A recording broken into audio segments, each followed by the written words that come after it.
Don't worry everybody, this was bound to happen sooner or later, but we have reached the end of this series. A series of 5 videos which I've just had so much fun with, celebrating those 5 fabulous Thunderbird machines. So let's dive straight in, shall we?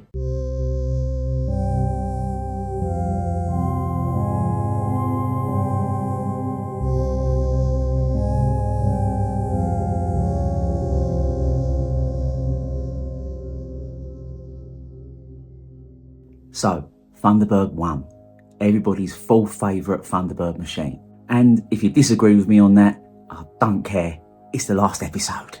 And this old girl is an absolute beast. She is sleek, first, and as a friend of mine puts it, she is fast. Really fast. Really fast. Really fast. She is capable of reaching speeds of up to 15,000 miles per hour. Meaning that she can reach anywhere on Earth within 60 minutes. She's 12 foot wide by 115 feet long, with a wingspan of 80 feet, and she weighs in at 140 tons. She has got a maximum flight ceiling of 150,000 feet, and like all her brothers and sisters in the Thunderbird fleet, she's powered by an atomic fusion reactor, and this gives her an unlimited range. She's got 4 variable cycle gas turbine engines, 4 booster rockets, 1 variable mode engine which acts as a booster or a high-speed sustainer engine. It also has a bank of 45 separate jet motors. These are used for manoeuvring whilst it's in a hover. It's equipped with an automatic camera detector, a high-velocity spear gun, which Scott presumably completely forgot about when he was tackling some giant alligators. It's equipped with an advanced sonar tracking system and an equally advanced electronic warfare suite. Although we only get to see this in use when Scott is trying to wipe some incriminating videotape. And perhaps foreshadowing our modern usage of drones, it's also equipped with a remote hover cam. Amongst all of this, just like Thunderbirds 2 and 4, it is properly tooled up. In this case, it is armed with a 20mm autocannon. Thunderbird 1 is a variable geometry rocket plane, and its job is to get there first and get there fast. And I got a comment about this on my last video. It was hands down one of the funniest and truest, and to be quite honest with you, internet winning comments I've ever read. And the comment was, well, Thunderbird 1 gets there first, but all Scott does is put some cones out. And the context to that was, well, nobody gets rescued until Thunderbird 2 turns up. And that is true, that is very true. But there has to be more to it than that. So my challenge is to argue that and say, well, there's got to be something more to it than that, even though I'm sort of having trouble disagreeing with the fella. But before I make that argument, please consider hitting the subscribe button, because 1, it's free, and 2, you might end up enjoying some of my other stuff, because I don't just do Thunderbirds. Also, if you're particularly enamoured with the stuff I do on this channel, consider following me on X, or you can now follow me on Facebook. I'll put the links to it in the description below. So, with that out of the way, as I've progressed with this series, I've really started to enjoy exploring the Tracy brothers, because I've discovered there's just so much more depth to them than what you sort of perceive when you first watch it. And with that in mind, Scotty boy, Scott Tracy, the man himself, the oldest of the Tracy brothers, born on the 14th of April 2036, making him 30 years old. He is a graduate of both Yale and Oxford University. After this, he joined the US Air Force, and he was a highly decorated fighter ace. Scott is a natural born leader. He's certainly the most masculine of all the Tracy brothers, and definitely physically the strongest. He's a right unit. He's also very quick thinking, and with the exception of his younger brother John, is the most intelligent of the 5 brothers. His hobbies are, well, any sport he can think of, and reading books. As the oldest brother, he's the second in command of international rescue, and he's an absolute natural at leading the brothers when they're in the field. Out of all 5 of them, he's definitely the most like his dad. They both share the same sense of humour, for instance. They're both veterans of the United States Air Force. He is probably Alan's greatest mentor, and they both crew Thunderbird 3 together, with Alan being the captain and Scott being the co-pilot. He is as physically powerful as he is knowledgeable. He is really good at making decisions under pressure, and probably the most amiable of the Tracy brothers. But to sum him up, the best description of him I've heard is that Scott Tracy eats steaks and reads books. On the surface, we can all agree to this, that this is the character we're presented with. But there is something else going on with Scott, and it's quite subtle, because Scott is fiercely loyal, but almost as much as Jeff, he's really protective of his brothers. Like seriously, if I was living on the same street as the Tracy brothers, I would not mess about with them, and it is all because of Scott. Think about it. After Scott has landed and put the cones out, there are two major things that he does. Firstly, he's in charge of the rescue, planning and coordinating what he's got to do with Virgil or Gordon. Secondly though, and more subtle, he provides their security. He will often be the one to go and pursue pesky photographers, for instance, or on another occasion, the Hood, whom which he attempted to gun down, by the way, with that 20mm cannon I told you about. He's the first person to insist that no photography happens, but he's also the first person to insist that there is adequate security placed around them. But there are two massive examples of this with him. There's two huge examples of how protective he is. Firstly, look how annoyed he is in the episode Desperate Intruder. He is furious that somebody's tried to harm the people that he loves. He's just trying to keep a lid on it. But the biggest example of this in the entire run of Thunderbirds is the episode Move and You're Dead, because he is a psycho in this episode. He loses it relative to how cool and level-headed he is in the rest of the series. And it's because somebody's tried to hurt two people that he cares about, because two racing drivers has devised a really sadistic scenario in which they attempt to unalive Grandma and Alan Tracy. And look at what he does after the rescue. It ain't like a normal Thunderbirds episode where they all fly off home and the worst thing that had happened to the robbers is that they have a little accident and it's like, oh well, haha, that's what you get for nicking the car. And it's made very clear to the viewer that they are okay and they are safe and they are now in the hands of the law. Scott's like, no, none of that, mate. He chases these two robbers and he pursues them and he pursues them until they make a mistake and they crash their car. And you are left with no doubt in your mind that these two guys, they have been unalived, because Scott doesn't even render aid. He just looks and he's like, they ain't surviving that, and flies off home. And what is the name of their organisation? It's International Rescue. If it had been anybody else in any other scenario, he would have landed and tried to save them, but he didn't. He let them burn, like Mad Max does at the end of the film. And I find myself asking the question, if they hadn't have crashed that car, what would Scott have done? Because I think he'd have carried on, and when he got on a nice clear stretch of road, he would have blasted them to hell, all because they tried to hurt his family. So Scott is fearless. He's a born leader. He's cunning. He's the master of organisation, but he's also a complete psychopath who's built like a brick shithouse. So I mentioned in my Thunderbird 5 episode that the puppet for Scott was actually based on Sean Connery, although I do have trouble seeing it. He was voiced by Shane Rimmer, but I need to take a minute with this one because how he didn't achieve national treasure status is just like beyond me. He was hands down one of the most talented and hard-working actors of the 20th century, appearing in literally hundreds of television programmes and films. But he never even started out as an actor. He was a radio DJ in Canada before forming a variety act with two friends of his, ultimately moving on to stage and screen. And he wasn't just that. He was a talented writer as well. After suggesting an idea for an episode of Thunderbirds, the episode Ricochet, he then went on to write several episodes of Captain Scarlet, and then after that, many more television episodes. He appeared in more James Bond films than any other non-regular character. He appeared in Doctor Who. He was in the same serial as David Graham in The Gunfighters. He appeared in UFO, and his voice, at least, appeared in the first episode of Space 1999. He worked with Stanley Kubrick. Stanley Kubrick wasn't known for working with rubbish actors, unless you're counting Tom Cruise and Nicole Kidman. Him and Ed Bishop were so prolific in British television that they refer to each other as renter-yanks. He played two characters in Coronation Street, possibly portraying the first instance of a soap opera character unaliving himself, and then popped up again in Coronation Street in 1988, portraying a different character obviously. He plays the character that offered Luke Skywalker a new R2 unit just before he takes off to fight the Death Star in the first Star Wars film. He starred in things like The Persuaders, The Dirty Dozen, Tales of the Unexpected, Spies, Superman, Superman 2. He's even in Batman Begins. So yes,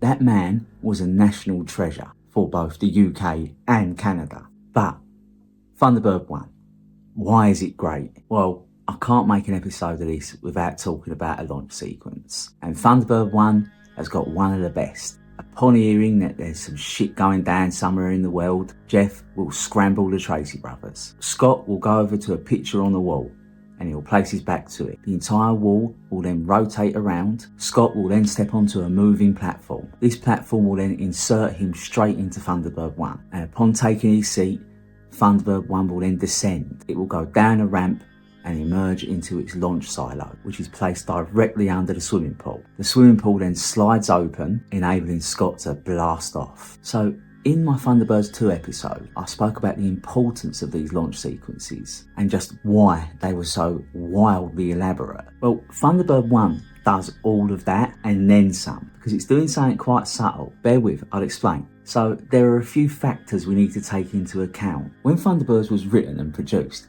in their wildest dreams they didn't think like in 60 years time we'd all be still watching it. So as such, it is still very much a product of the 1960s. It's one of the reasons that, it's a children's program, but they all sit around smoking and drinking still. The second question you have to ask yourself as well is, well, why was Thunderbird 1 a rocket plane? Yeah, it's cool, it's beautiful, and it is just so exciting to watch. But why a rocket plane? Thunderbird 2 wasn't a rocket plane, and its launch sequence was even more dynamic and more exciting. I think the answer to this lies in its historical context, because when Thunderbirds was being made, it was the middle of the space race, and rocket launches, well, they was a big draw. They used to show them on television, and you can't blame them because they must have just been so exciting. I mean, you should see me now watching SpaceX launches. So if you're making a children's television program in the 1960s, what better than to add a rocket launch into each episode? And not just any old rocket launch, a really thrilling and really dynamic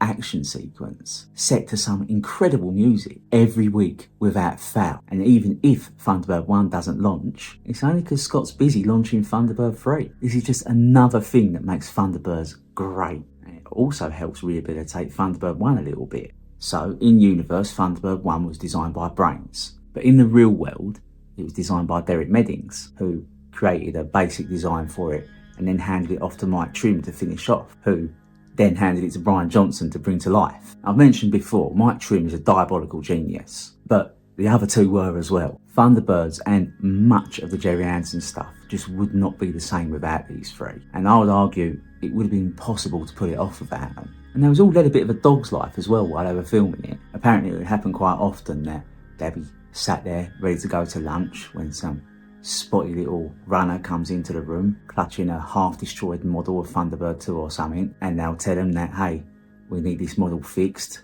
by 2 o'clock, and it was like 1:30, and like half the model had been completely wrecked with fire. But they would pull off miracles, famously using a mixture of plasticine and car filler to fix Thunderbird 2. But they would put it off and they would deliver to us something absolutely perfect. They managed to bring Hollywood level special effects to a children's television show that was being made in Slough. And when you look at other television shows being made at the same time, they were light years ahead. Yeah, okay, haha, we laugh at Doctor Who now, but what's important to remember is that was being made for about 25p an episode. So when I say they were making the best special effects of any show from that era, I'm looking to the US. I genuinely think the model sequences in Thunderbirds were better than Star Trek, and that started a year later with a lot more money. I think the only contemporary show that had model sequences as good as Thunderbirds was possibly Voyage to the Bottom of the Sea.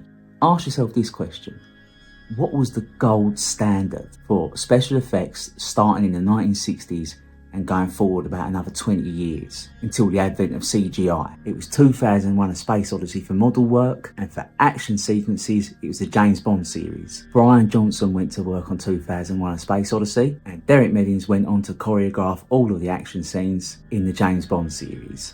So before I move on any further, I want to say another thank you to @Leah Rebecca UK, because without her this series just wouldn't have been the same. Throughout this series, I've used images from her model collection, and the reason I've used it is simple.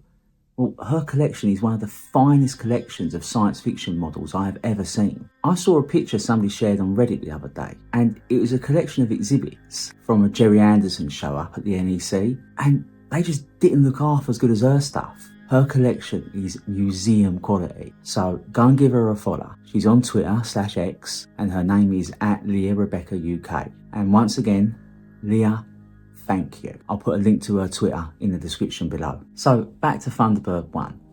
And that comment I mentioned, what does Scott do after he's put the cones out? Turns out it's actually quite a lot. For starters, Thunderbird 1 provides a lot of really useful reconnaissance, because often they don't know what they're going to do when they get there. It's left down to Thunderbird 1 to find out exactly what's going on. It also provides really vital command and control. The mobile control unit is a vital piece of equipment, and without Scott's leadership and courage and bravery and psychotic behaviour, oftentimes that rescue attempt would not be able to take place, or at least wouldn't be successful. And a Thunderbird's rescue is a highly collaborative effort, from Gordon's bravado to Brains's knowledge to Virgil's courage, Alan's enthusiasm, down to Scott's leadership. And to answer the second part of that comment, that nobody gets rescued without Thunderbird 2. Yes, it's easy to look at it like this, but Thunderbird 1 has proved its usefulness there as well. Take the episode End of the Road. If Thunderbird 1 hadn't been so fast and hadn't used that weird harpoon system it's got, I'm guessing Brains thought there'd be some giant squid there or something, Eddie would not have made it. In that one episode alone, it doesn't stop there, because Thunderbird 2 can't get near him. It takes a collaborative effort between Scott and Virgil to save Eddie, and we see Thunderbird 1 manoeuvring in to bear the strain when Thunderbird 2 comes in with its rockets and nearly tips Eddie over the edge. We also see this happen again in Thunderbird 6, because it's not Thunderbird 2 that saves the day here, it's Thunderbird 6 / the Tiger and Thunderbird 1, because again, Virgil can't get near it. So what does Scott do? Well, he turns Thunderbird 1 around and he opens up with his jet so that Thunderbird 6 / the Tiger can land. So Thunderbird 1 does all of that, as well as providing security and acting as a command and control centre, as well as stopping pesky reporters from filming them. And how many times did the hood get faulted by it? And that brilliant photo alert system. So Thunderbird 1 does all of that. It's a very busy Thunderbird. More busy in actual fact in Thunderbird 2, because as I mentioned in my Thunderbird 4 episode, Thunderbird 2 turns up, but it's its pod vehicles that do all the heavy lifting. It doesn't stop there with Thunderbird 1, because like all of the Thunderbird machines, it's doing something very subtle and very profound. So in every episode of this series, I've said the same thing. The Thunderbird machine reflects the personality traits of its pilot, and Thunderbird 1 is gorgeous, aggressive, smart and psychotic. But as I mentioned a moment ago, Thunderbirds is all about collaboration, and bear in mind as well that this is a children's program. So all 5 brothers have a part to play in each rescue, and all 5 Thunderbird machines represent a different facet of heroism, with Thunderbird 5 representing the need for communication, with Thunderbird 4 with its enthusiasm and work ethic, Thunderbird 3 representing the need for patience and the desire to improve yourself, Thunderbird 2 the way it tells a child that there are different kinds of heroism, and finally Thunderbird 1 telling the child that you need maturity, you need bravery, you need to be quick thinking, and you need to make decisions. And if you can do all that independently, then you can start looking out for the people around you, because then you'll be a grown-up. What a fantastic message to give to children. Anyway, that's just my personal view. So, if you've made it this far, try and hit the old like and subscribe button. You can also leave me a comment as well, because I really do enjoy interacting with you guys. And thank you to Mrs. Sci-Fi, because you'll have no idea how much Thunderbirds she has had to watch with me for like 5 weeks now. But it has been lots of fun making this series, because the Gerry Anderson fandom, well, they're just great.